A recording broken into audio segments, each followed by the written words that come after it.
Thank you so much, Chambers, for inviting me. Varsha, madam, Raj, Vitang, Chami, and my good friend Ankit. It's also my pleasure, and I understand that I'm one of the first speakers that you have here, especially on this chat show with students. I love to interact with students. I love to learn from young minds because over a period of the last maybe 18 to 20 years, one thing that if I would have learned is that young minds and minds which are free are able to innovate and think through much better than all of us with a lot of experience. Unfortunately, experience brings a lot of ifs and buts into our minds, sometimes good. I'm not saying it's always bad, but because we come with a lot of constraints, it is these young minds who don't come with constraints, think through something completely different and are able to then innovate and go out and make changes in the life, which all of us here happen to see on a daily basis. I must first start by talking to the students straight from heart. That this conversation that I'm going to have with you is, while we have said that this is going to be motivation, I don't want to motivate you by saying that, do your parents proud or do yourselves proud or make sure that you become a chartered accountant. I think all of that is a given. Let me just talk to you straight in terms of what I think of motivation, what motivated me maybe during my journey, what has been my journey briefly from the day that I have become a chartered accountant, and also how do I see chartered accountants going forward, and especially as students, what should you take out of what you're trying to do today? You're trying to become chartered accountants, and why would you even want to do that? And what is it that you're looking forward to do? And I'm sure going through this, hopefully you will find some things of your interest, which will make sure that you are motivated to your highest degree to be able to do what you want to do. I must first say that these interesting times have also got us to this unique situation of sitting at home and in those four walls. Sometimes mind is not always the strongest that we have. And these has led to obviously some situations like Anish Bhai spoke about. But I must tell you that in the last 2 days, I think it was a Saturday and I think it was a Sunday, that some platform had organized a super achiever program or a discussion. And those two super achievers were specially skilled chartered accountants. One was Rajni, I think from Bangalore, and one was Bhushan from Pune. And both of them were blind. They were not born blind, but immediately after they were born, maybe in a couple of years, they actually went through. In fact, Rajni went completely blind only after she joined the college. So which means she had the experience of seeing the world, and she went into a blind mode. And Bhushan, I think, went into a blind mode a little early. Both of them became chartered accountants in spite of the fact they had the biggest possible challenge. I kept telling them that, look, guys, you are not challenged, you are super specially skilled. And I think the best part that you have is a very strong mind with a lot of determination and grit. Because it's not easy for I wouldn't say a normal human being, but it's not easy for all of us to take chartered accountancy as the course, right? It is a tough course. There is no doubt about it. And these two guys, and of course this lady, she went ahead and became a chartered accountant in spite of the fact that you're not even able to see or visualize something. So I told them that, look, people with visibility have limitations, which means I can only see what my eyesight allows me to see, and people who are specially skilled have unlimited vision because their mind is much stronger and their grit and determination and passion is much stronger. So I would only urge that I think it is our strong mind, our grit, our determination, and our passion which would lead us to do anything in life.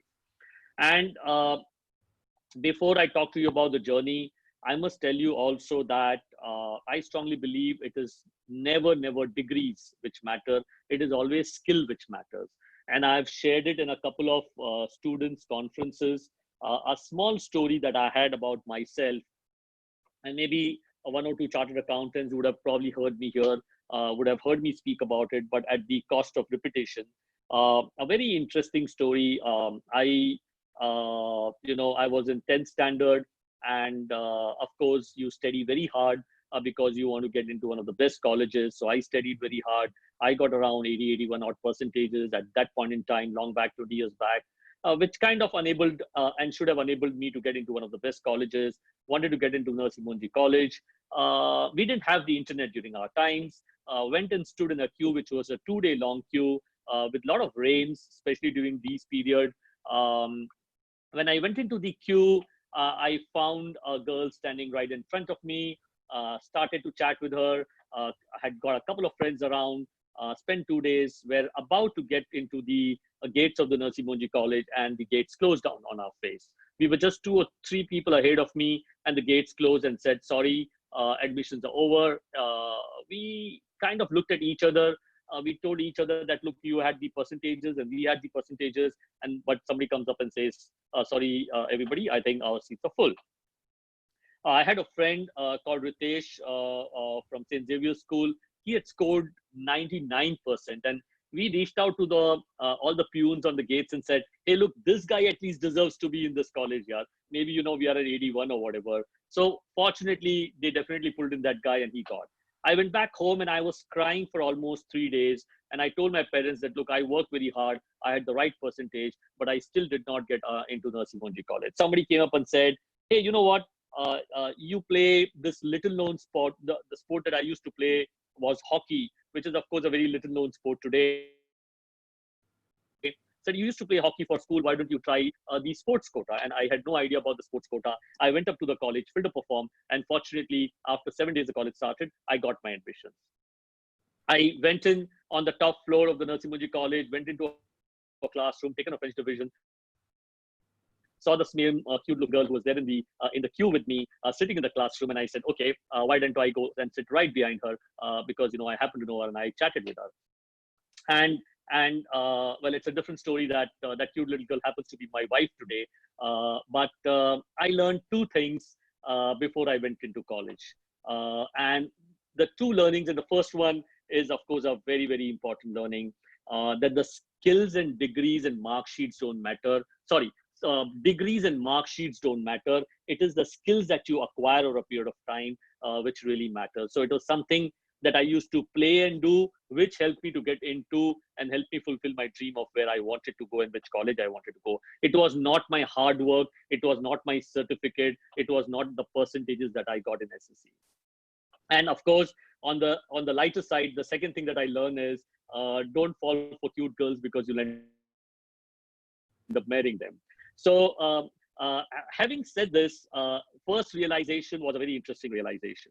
Then I went into college and, of course, did multitasking there, was part of every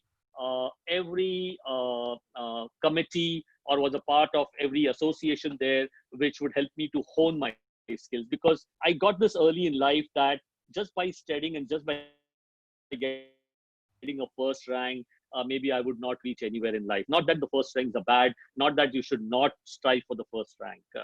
And I started to participate in all of that, played hockey, football, was a captain of all of those in the college, stood for elections again in the college, was a general secretary in 92, 93.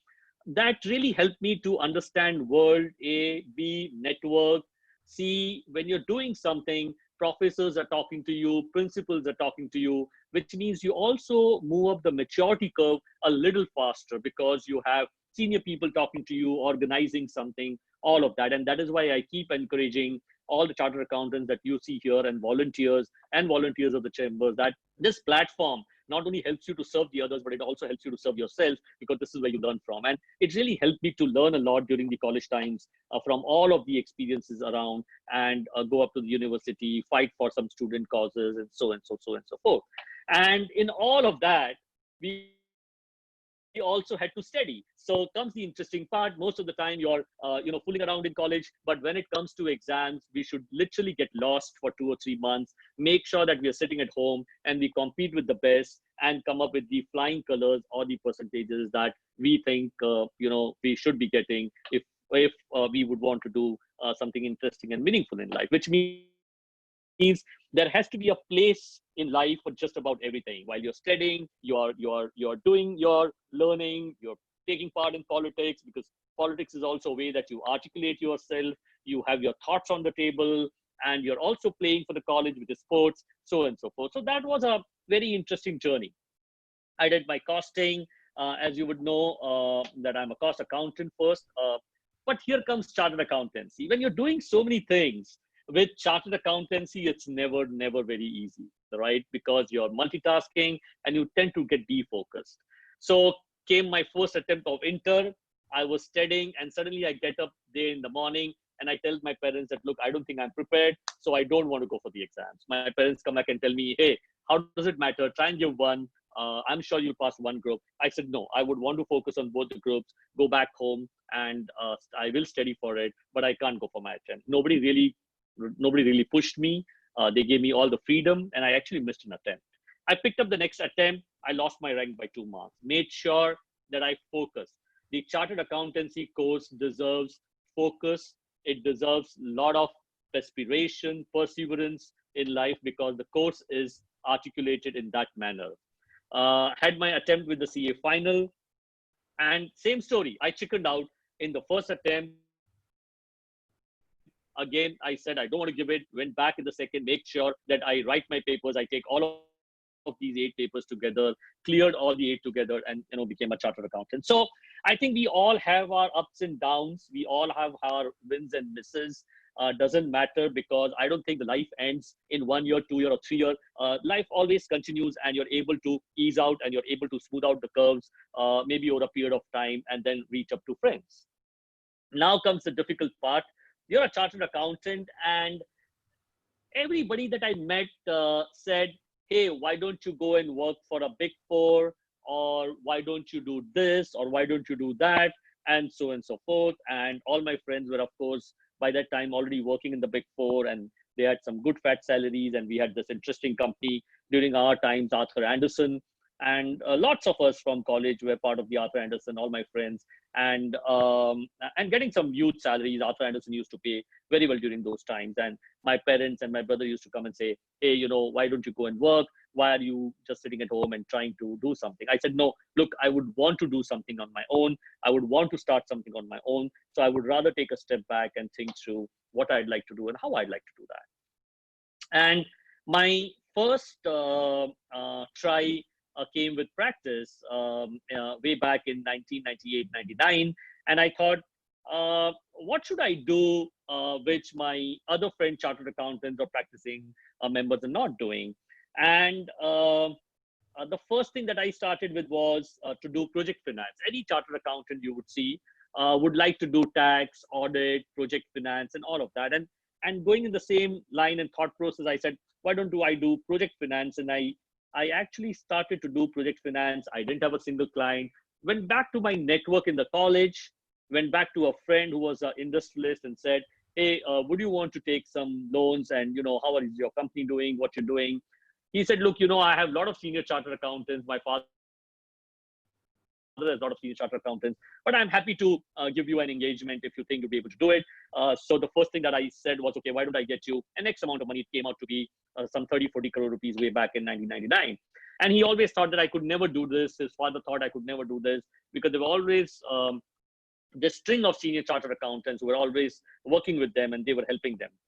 I tried to engage with them, work with them for almost 9 months. And by the time it was March, it was almost 9 months that I had not earned a single penny. Fortunately, in our country, we stay with our parents, so you don't require any money to kind of, live or eat or do whatever. That's an amazing part that you have in this country, unlike what you have in abroad. So why don't you take benefit of that? So, well, nobody troubled me at home. In the month of March, on the 1st of March, it was about to be now almost a year ending, and I had not made a single penny, but luck would have hold it. And my first loan application goes through, and I earn a 2% or 3% of that transaction. Came out to be 15 lakh rupees. And I was, of course, very, very thrilled. My parents were thrilled as well that, finally the son could do something. I spoke to myself after taking that money. Most of the time you collect the money and you put it in a bank account, or you give it to somebody because this is what you've earned. So I said, what do I do with this money? I happen to start talking to now a lot of chartered accountants of friends and engineers. And I said that, look, income tax is something that I don't want to do. Audit is something that I don't want to do. But what would make me a practicing firm of chartered accountants, which would beat time and race through and cut through and become a larger firm in a short period of time, right? So if I were to do tax, there were already, 50,000 other chartered accountants who were very good. They used to coordinate with income tax officers. You need a network. It was not very easy for me to do. If I were to talk about statutory audit, there were already statutory auditors, the Big Four, the Indian Big Fours, and all good chartered accountants, senior ones with a lot of gray hairs. They were very good at the subject, not because it's something that they're already good at. So there is already an experience curve that you would have to beat. So I said, look, I'm not be able to create a firm and go above all of them and get better statutory audits and get listed audits.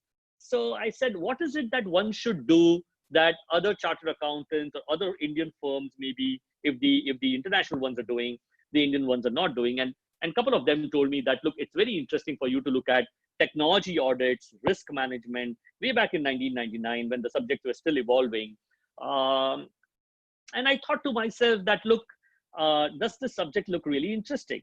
I went back home and did a deep dive research into these areas and found that this is what is likely to come 10 or 15 years from now. Now, the question in my mind was, do I prepare myself for the next 20 years or 15 or 20 years? Or do I prepare myself and try and do what is available today and what most of the people are doing? Because you need to make money today, right? You can't make money after 10 years. Having said that, I don't know, some good things probably I would have done, or as luck would have held it. I thought, no, I want to look at a slightly longer future where these subjects would come up. And at that point in time, if I am at the right place, right time, and the right curve, maybe I should be able to establish a practice or a consulting company which could suddenly beat the best and be larger in life. And then, of course, you could do a lot of other things around it. And having thought about this, I said, why don't I look at technology controls and risk advisory? And that's where the journey started, with technology audits and risk advisory and all of that. So I just want to be short in that journey. I started way back in 99, 2000 on technology risk. There were not too many people in the market. I did a deep dive. I'm not an engineer, which means I had to actually learn by picking up manuals, which today I think I find it very useful because I didn't formally learn being an engineer.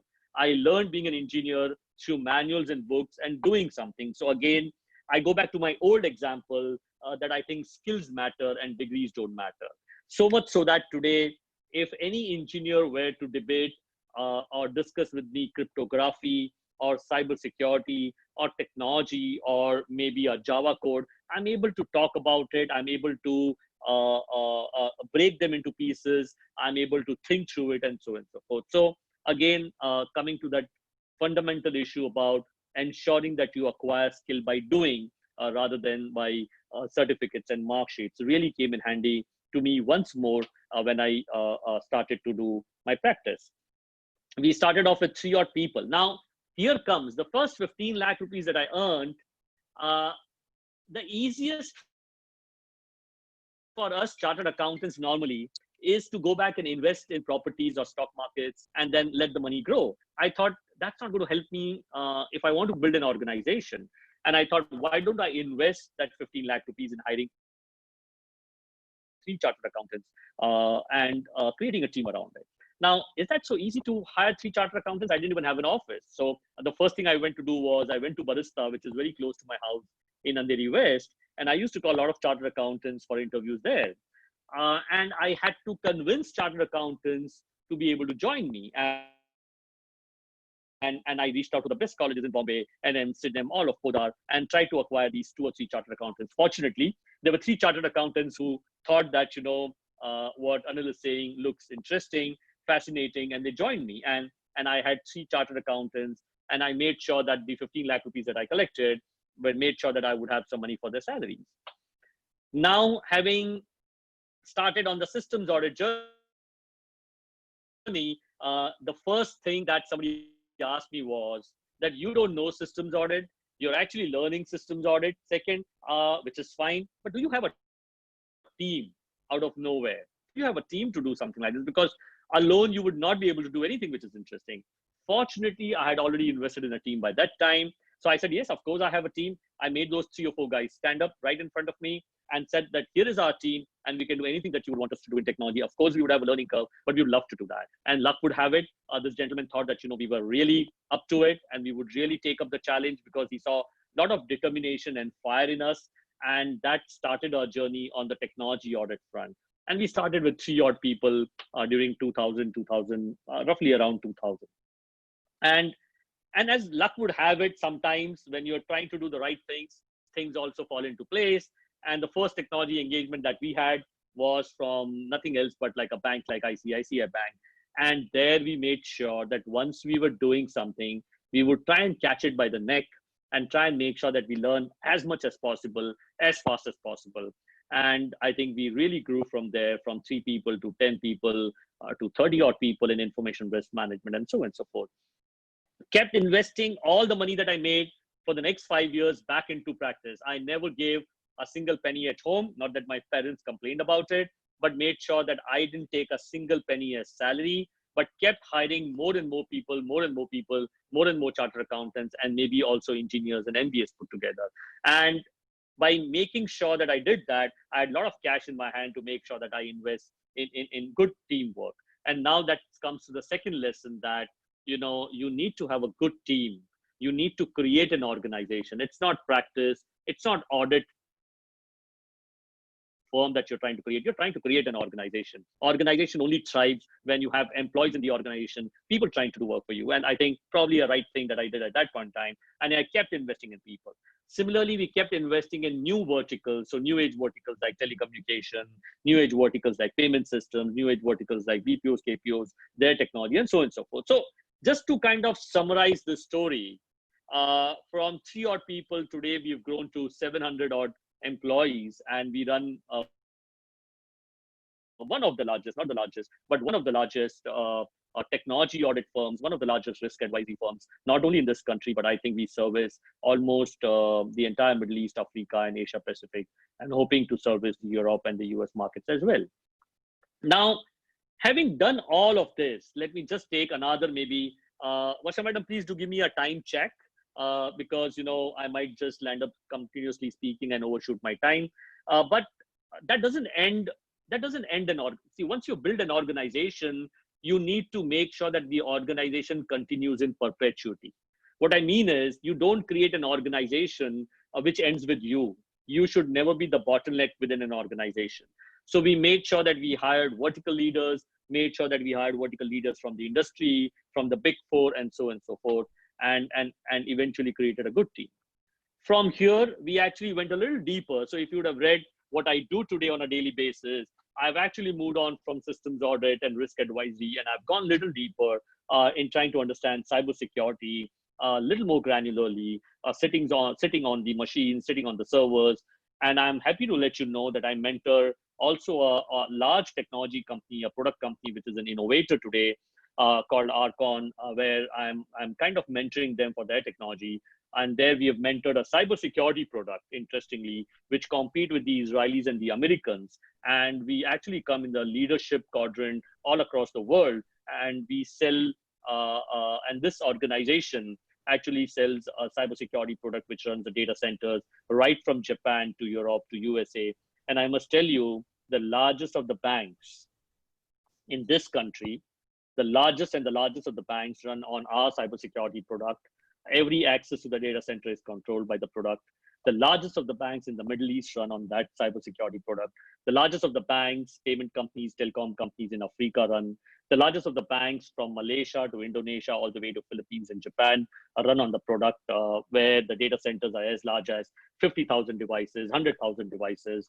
And the largest ones in Europe actually run on this cybersecurity product. So it's not a very well-known fact, but I have really enjoyed this journey of mentoring, from being a systems auditor to being an information risk management consultant, to eventually productize the service and create a product around it in a technology, because that is how you can keep going deeper and create something which is very, very valuable today.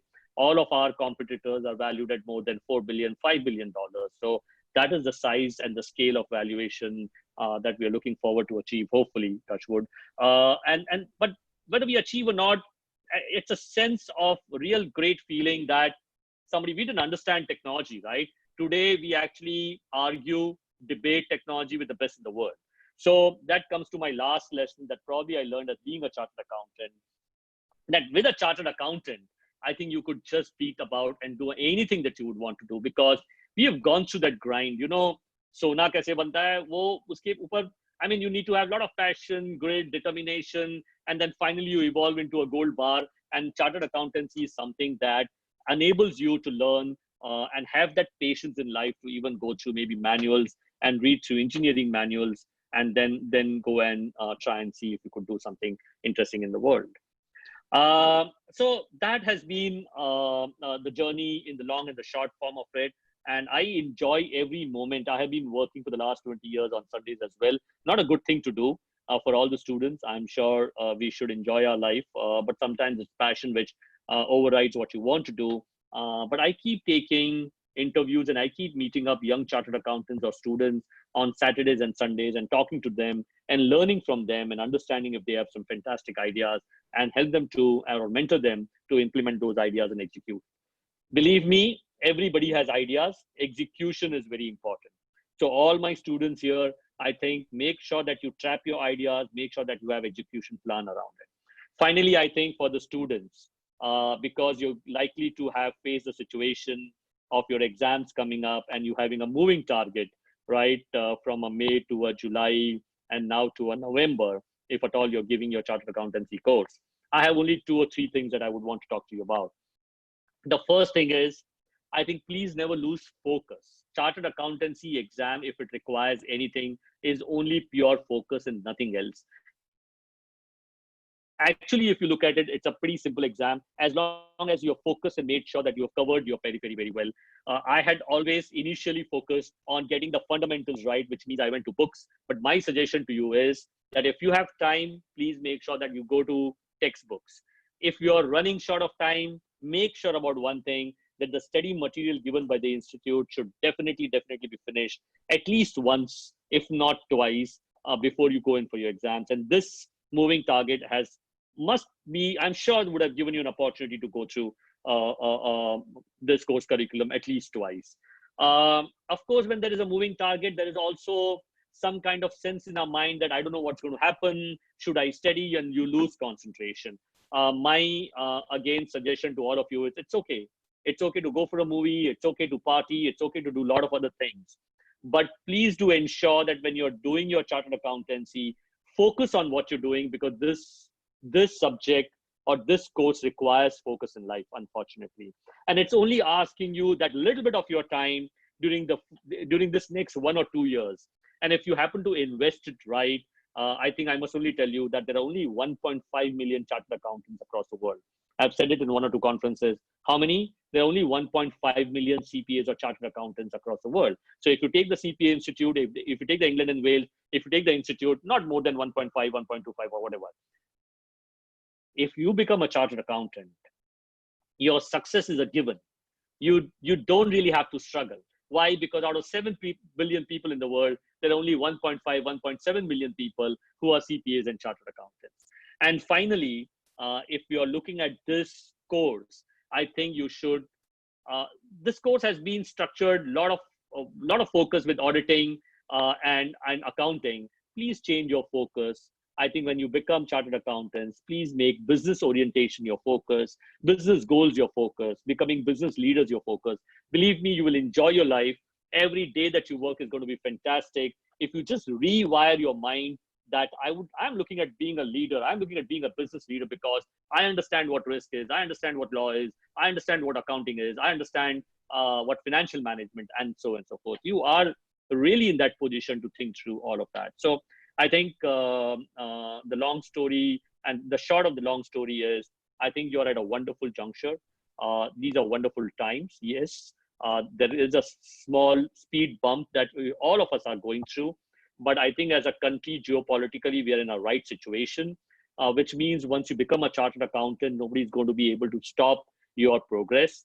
And if you are not able to become a chartered accountant finally, right, and there would be some of us, please don't strain yourself, because I go back to my original thinking that skills, degrees don't matter, skills matter. So I think if you keep your mind free and you keep your body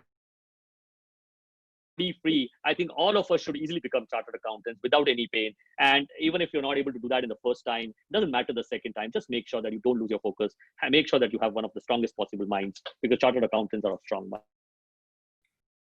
So I think this is what I thought I would share with you. I'm not sure if I've overshot my time, but I hand it back to Varsha and Ankit and all of you. If there are questions, I'm happy to respond. Thank you. So we have started getting questions, and I'll request Ankit to please take them. Yeah, so before inviting questions from the participants, there were a couple of things that I had in mind to chat with you about. One of the things, sir, the biggest challenge, as you rightly mentioned, exams, the CA exams are one of the toughest exams that we have. And it does grill us and eventually gets the better of us.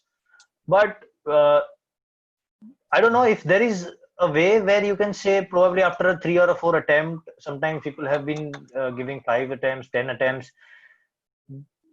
How do we know whether there is a stop button there, or one should still go ahead and, give one more attempt, try it out? Ankit, this is a fantastic question. And I think I would want to take this head on. I'm saying there is a stop loss for everything in life, right? Just because you're not able to become a chartered accountant doesn't mean that you're going to be useless in life, right?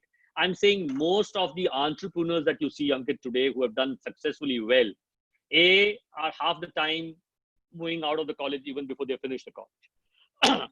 All the leaders that you see today, from chief ministers to prime ministers, never come from cities, for example. They only come from small locations, right? So I always believe that it is the hunger and the desire that you have in your stomach to be wanting to do something creates a successful person. Otherwise, all rank holders would have been the best possible. So today, all the friends that I have who would have worked with an Anderson at that point in time in 2000 got a starting salary of maybe 12 lakh rupees, unheard of, or 15 lakh rupees, or maybe even 20 lakh rupees with bonuses, unheard of. But life is a great equalizer. I mean, it equalizes everything. And over a period of time today, I don't know, in hindsight, I think I'm much better off than had I gone and joined work somewhere. So what I'm saying is, I think we should really have a stop loss. We should focus on it for 2 or 3 or 4 good attempts. And I think we should go ahead and create a plan B. Always have a plan B in your mind. At the end of the goal is, do I become an entrepreneur? Do I want to run a business? Do I want to become a consultant? There are 6 ways that you can acquire skills here. So please tell this to any student that you meet, that we should quickly rewire ourselves. We should never lose time here. Time is more important. Degrees are not important. So another thing that I have in mind is articleship is the heart of our entire course curriculum that has been designed. How would you advise students to make the most out of the articleship period that they go through in firms? Yeah, so now again, there is no right or a wrong answer to this. A lot of times students think, I want to join a big 4, or sometimes the student come with the mindset that, look, I want to join a small firm because I want to learn a lot of things. So I'll get a little bit of everything. And sometimes when a student joins a small firm, that he's bored and he says, oh, I want to go to a big 4. And somebody who joins the big 4 says, it's too much of stress, I want to go to a small one, or whatever. I'm saying you're never going to get that answer right? I can only say that A is visualize your strengths. If your mind is strong enough, if you're able to multitask, if you're able to take that stress, then get into firms and places where it is slightly more stressful and they're going to make you grind to the last degree of whatever time you have, and you should be able to manage it and clear it. If you're not having those skills and you're maybe a little easy to go person, then I think you should take a step back and orient yourself to a firm which meets these requirements. It's matching, it's getting married to somebody, right? For a limited period of time. So I'm saying match your skills to where you want to go first, number one. Once you go there, you will not learn everything and anything under the sun in the next 3 years, right? So you can't learn GST also and income tax. My only suggestion is whatever you learn, make sure you fundamentally get that right. that in life, never you have to learn that again. And in giving you exams also, you're very, very strong on those subjects. And what you don't learn, of course, you now pick up those skills outside your work by going online, talking to your friends, and so on and so forth. So I think articleship is very, very important. Being able to collaborate is very, very important. That's what the articleship also teaches you. So make sure during the articleship period, you also learn these skills: networking, talking to people, collaboration, learning from others, teaching others, taking part in institute activities or chamber activities, and so on and so forth. So I think if you ask me, bottom line, just enjoy yourself. So adaptability is the new mantra in this ever-changing world that we see. Where do you see our profession heading to in terms of like the way you visioned in the year 99, what is going to come in next 10, 15 years? Where do you see what these chartered accountants or future chartered accountants should look at? So this is where I started by saying that sometimes experience does not do very good for us. So when I went into the council in the first term, we said there should be technology transformation. We should get everything online. Everybody asked us, institute में कौन जाएगा program सुनने के लिए, right? How can you meet on a virtual meeting? We don't understand the body language. And there were so many questions, ifs and buts. How will somebody teach on a virtual platform? How will the student function run? Today, Ankit, you know that had we not gone and the institute not invested in technology and transformation, then the institute would have been brought to a halt today, right? It would have not invested in a digital learning hub. We would have been doing nothing today. We would have not invested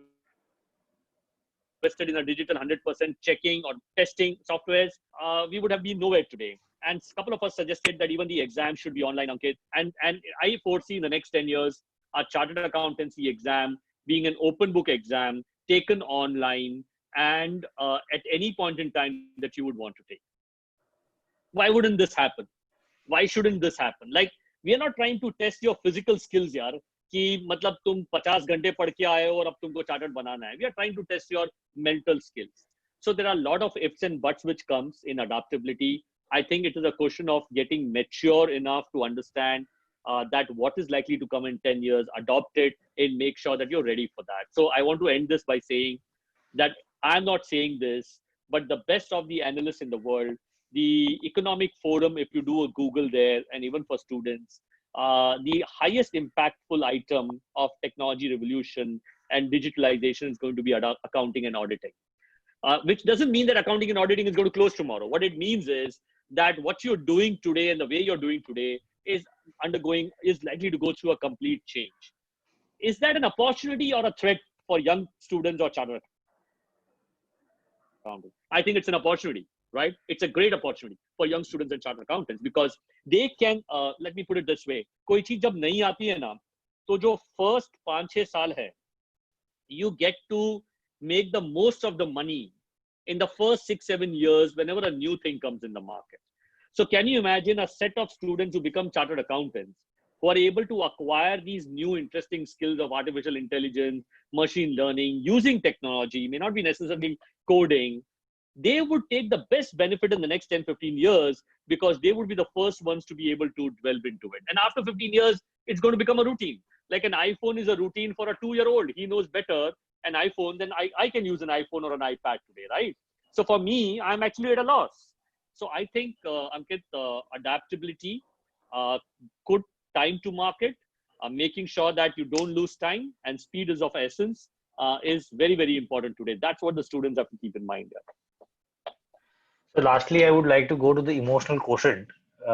Today's millennials are very fragile. And somewhere I feel the difference between the struggle and failure is somewhere, they are not able to understand. And a lot of times the struggling part is taken as failures. And certain times, some steps are taken which should not have been taken.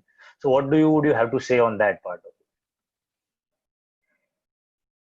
Yeah, so I think in all that I was trying to tell you that I had, of course, a couple of more examples, but time being short, I think with a little bit of patience in life, a little bit of patience, you don't require too much, and a little bit of perseverance in life, you actually become successful in whatever you're doing. And if you look at an average Indian today, so assuming that you can't become a chartered accountant also for a minute, An average individual, an average Indian today, and given the market that we are in, there is no way that any of our students, tomorrow's doer, is going to be unsuccessful in life. Yeah, anybody. So I think the first thing they should take away from their mind that the stress, what happens if I don't become a chartered accountant? Because you've got 500 things to do. Let me just give you one example. Earlier, 10 years before, somebody who went into to try and create cartoons was not supposed to be a great, should I say, career path for people. But today, in the last 3-4 years, somebody would have gone, and maybe for the next 5-10 years, if somebody goes, it becomes an amazing career path for a student because he's able to harness his skills and able to give that intuitive feel, create cartoons, create stories around it, short stories around it. So I'm saying there are so many opportunities evolving, Ankit, today in the market in bits and pieces, which actually get paid more. So in my office, I pay more money to a document writer. I repeat, I pay more money to somebody who can write a simple document in a simple English and articulate the feature of our technology in simple English. He or she gets paid more than the engineer who's actually coding that software or the technology guy who's actually thinking through to make that software. Can you believe that? Why? Because I don't find good document writers, right? So now tell me the smallest possible, I've given you an example, right? So there are like 500 such opportunities, Ankit. So I think students should just keep this in mind, and they should keep in mind that short-term jerks or speed, I call them speed bumps. Don't even think through as a bump. Think through as a speed bump. You were going at a speed of 100. They've just reduced your speed to 80, right? And I want to end this question by saying, why do cars have brakes, Ankit? Right? Cars have brakes because we want to stop the cars? No. Cars have brakes because we want to run the cars faster. If we wanted to stop the car, why create a car, right? Why create those gears? Why create an accelerator and all of that? It is because we want to run the car faster that we have brakes, so we are able to run the car in a controlled environment and to run it much, much faster. Similarly, in life, I believe that these speed bumps are a way of telling us that we are meant to run faster and not actually slower, and it equalizes over a period of time. So I think all students should take it in that perspective. I don't know if I make sense or not. Absolutely, sir. Absolutely. So now I would like to throw the floor open for any students who would, want to interact with you. Charmi, if you can help us over there. So we have one raise of hand. Let's allow him to talk first. Rushikesh. Jatakia. Yeah. Rishikesh, could you unmute yourself to ask your question?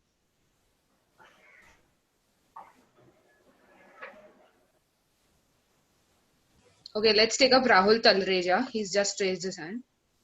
Rahul, please unmute yourself and ask your question. Hello. Yes, Rahul, we can hear you. Hi.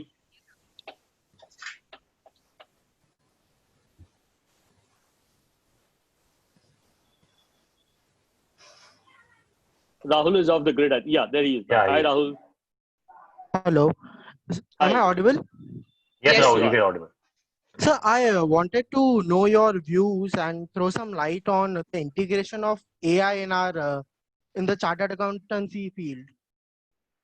So, Rahul, artificial intelligence, if you look at it very simply, is a collection of lot of data points, and then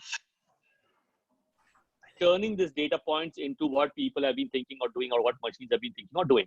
Now, I think as a chartered accountant, if you ask me what are the uses, there are like 5,000 uses. If I'm in the finance world, a very simple use could be that when you're about to do a data entry of a capital transaction, a computer telling you in a nice language, and which is what you like. Maybe you like a softer voice coming out of the computer, or a stronger voice coming out saying, hey, Rahul, can I help you to pass this journal entry? Why? Because it would learn over a period of time that the capital entry that you're about to pass has been passed in a fashion which is only 1, 2, or 3 choices, right? And assume that if you pick all of this into a cloud, then you get the benefit of the data points across the world. So Rahul, the uses of artificial intelligence can be from as small and as interesting as from an accounting system, to as small and as interesting to an MIS system, to as small and as interesting to a pricing decision that you want to make, and to a product strategization that you want to do, or to a area or a geography that you would want to sell. Yeah. So if you really understand the concepts of artificial intelligence, rather than learning the coding, I'm telling you, you would be able to use your CA degree and understanding business to a much better, faster, and a meaningful experience for your employers or yourself as an entrepreneur. Okay. Thank you, sir. Okay, we have Riddhi Thakkar who would like to ask a question. Riddhi, please unmute yourself. Good evening, sir. Good evening, Riddhi. Yes, sir. I wanted to ask that how should we develop our skills proficiently so that we get a better competence and an edge over others in a speedy way to acquire any skill? How could we do?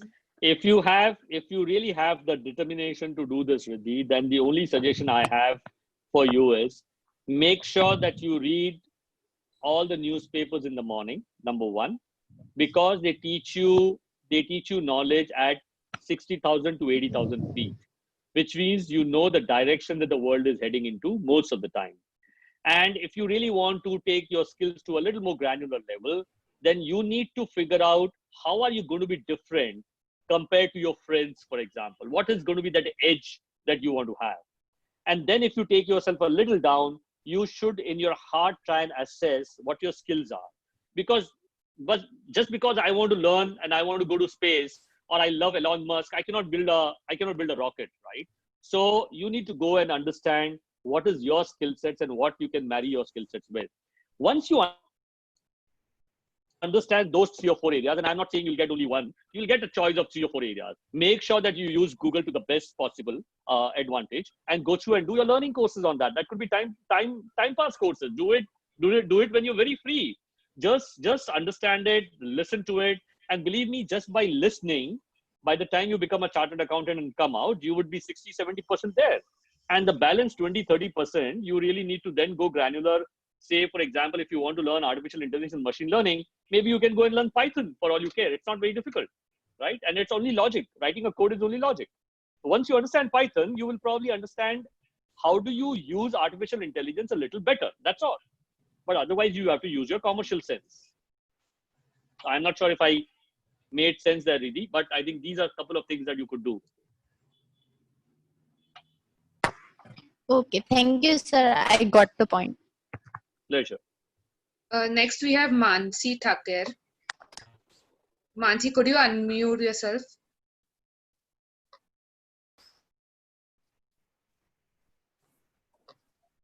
Hi, Mansi. Are you there, Mansi? Sir, yes, ma'am. Can I audible? Yes, you're audible.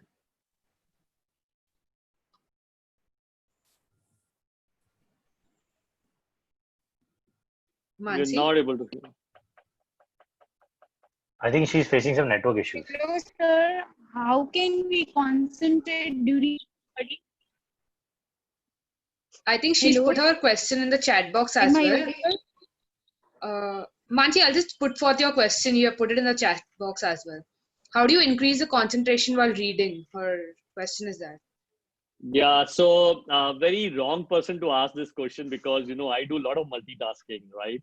So I tend to lose my focus, but whenever I've lost my focus, I've actually lost it. So I must tell you this. So what I actually do is I actually get immersed into what I'm doing currently. So if I'm talking to you, I have kind of created a mental block to anything and everything which is happening around me.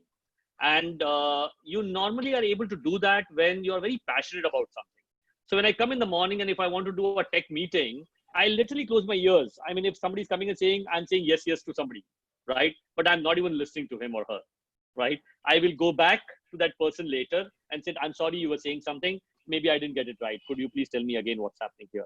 So I'll have 6 people coming into my cabin, but I will be immersed in what I'm trying to do. So I don't know if there's a mantra to this, But I think if you're passionate about something that you want to do, just try and exercise and create a mental block that this is what you want to do now for the next 3 hours. After this 3 hours, open up, go back to what you want to do, come back on the table, create a mental block, and just try and create a firewall around it. I think if you're able to do this in breaks or bits and pieces, you should still be able to try. A lot of people have amazing concentration. They sit on the table for the full day and they can concentrate. For example, I can't do that. So I think each one to its own, but at least focus on what you're doing at that point in time, if not necessarily for the whole day. Okay. Sir, we have a question from Aishwarya. Generally, we plan a strategy, but often fail in implementing it. So what are the ways, if you can give, to improve them? Which is, I think, a wonderful question, because unfortunately, as Indians, I'm taking all the way to all of us as Indians, we are very good in talking, we are very good in suggesting, we are very good in giving ideas, right? We keep telling each other, ये road तो फटता है, यहाँ पे public थूकती है, हमको चाहिए, मैं ऐसा करना चाहिए. Very good at all of that. But when it comes to execution, unfortunately, our DNA is very, very bad. I'll tell you why it is very bad. Because we don't understand teamwork and we don't understand collaboration. And we don't understand each other's skills. Just because I'm a chartered accountant doesn't mean I have all the skills and I'm better than Ankit. And just because Charmi is a chartered accountant doesn't mean that she'll be able to do everything in this meeting, right? So you should be able to, all of us, and this is actually true. I travel 25 days in a month abroad, and believe me, the only thing that they are better than us is execution. The only thing that a Chinese or an American or a European is better than us is execution. The only thing a Japanese is better than us is an execution. If you put them one-on-one, we beat them on a scale of 10 by 7 or 8, right? We beat Americans, we beat Europeans if it comes to one-on-one. But when it comes to 5 of us and 5 of them, they actually think 10 years ahead and they're able to break this. So my suggestion is, read books on collaboration, read books on team building, creating a team, dividing between people and working together, and respecting each other's skills. हमको meeting में सब पहले हमको ही बोलना होता है. And lastly, I'm saying develop a skill where you listen to people, right? Don't speak. Don't be eager to speak. Listen to people. Take your time. Absorb everything and then speak about it. Sir, we have another question. What is that one subject or topic from the current course that you think is going to be important in future? I think chartered accountancy, in my mind, is become a very foundational course, right? It is not that one subject of an FM or an accounts or an audit, which is going to be a cracking. See, unfortunately, you should understand that chartered accountancy under the Act was made for a purpose, which was auditing and giving our historically and giving our independent view, which means that was a course which was trying to make us ethically strong, mentally strong, and fundamentally right. So if you ask me today, can a chartered accountant be a good financial planner? Maybe not, because you don't have all the skills, but you have some skills. Can a chartered accountant be a good technologist? No, because you have a small portion of that. So can I be a good commercial lawyer? Maybe not. What I'm saying is that you should use this course to actually fundamentally get yourself right. Don't even think beyond that. Fundamentally right means you have learned everything in foundation, in difficulty, in training, all of that. And your mind gets tuned to a lot of hard work and patience also when you are doing this course. If you want to build up expertise on top of this, you will have to go out in the market and acquire skills. You don't have a choice. My suggestion is you should go out and acquire skills. For example, a chartered accountancy and an MBA in marketing. Why finance, right? An MBA in marketing, an amazing combination. So try and figure out combinations like this. If you want to become an entrepreneur, if you want to become a business leader, if you want to do auditing as your core subject, you may want to learn and get deeper into auditing skills of IFRS and all of that. And you don't have to do all of this. So I think you will have to go and acquire skills. So we'll take one last question. Sure. Radhika, question is, Indian market is good or the Western world is good market for budding students and fresh chartered accountants for career in chartered accountancy? So if you are a chartered accountant in London, you start with a salary of maybe around 25,000 pounds, right? Or maybe 27,000 pounds today. And you spend a lot of money because staying is expensive, traveling is expensive, whatever. You become a chartered accountant in the United States, you get maybe $30,000 as start. Today in India, in fact, you get around 7.5 lakh rupees as start. I'm saying average. Some people get good salaries. Some people maybe 50,000 bucks less or something like that, right? But the cost when you compare of us living with our parents and all of that is relatively low, which means we'll end up saving what we'll end up saving. Now, that's just one part of it. The second part of it is that earlier we used to be a labor arbitrage country. What it meant was that the salaries above were abroad were very, very high. And the salaries in India were very, very low. So you could do labor arbitrage, you had BPOs, KPOs. All of that is also slowly going away to countries like Philippines, Vietnam, and all of that. So what is coming up in our country is a lot of consumption is coming up in our country. Economy, whether it is Modi ji or Rahul Gandhi or whoever comes, I think is going to be anyway interesting because the size of the economy is good and we are all young people and we like to spend. So the consumption is going to be good. So here is my take on this. I would rather be a chartered accountant, would rather be in India because here you have a cowboy market. You can go test yourself, innovate, try to run something, beat the system. Very difficult to do all this in the US, very structured. So you will sharpen yourself because you're street smarter and you would try and earn in dollars because you can provide your services internationally. So I would rather be in India, do business in India and export or do work for companies outside if I'm practicing or if I'm a business guy. If I'm an employee and I want to work for an organization, I think the incremental growth in India for the next 5 or 10 years as an employee, 10% rise, 20% rise, sometimes 40% rise, is something that you will never see internationally. So the sum and substance of this is, I think India is a great place right now, if you ask. So I think we'd love to speak you more, sir, but the time is ticking. So I would hand over the session to Varsha ma'am. So thank you so much, Anilji, for a very power-packed talk.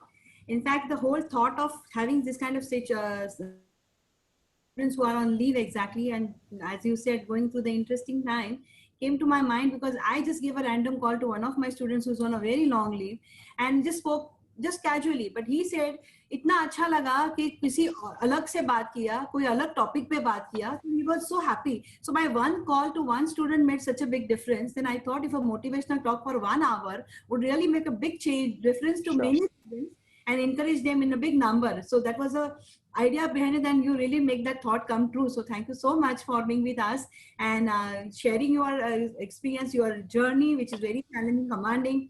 And we all are even enlightened. It's not only for students, everybody is a student. So we also learned a lot. Thank you so much for being with us. And I now have, before that, I will request all the students also to please give your feedback. We have already made the arrangement for that. There's a link shared. Please give your feedback, give your suggestions, what more topics you would like to have in this. This is a motivational talk show, which is other than the technical academic subjects. So please let us have your views also. And with that, afterwards, I'll ask Charmi to do a word of thanks, which is very hearty word of thanks.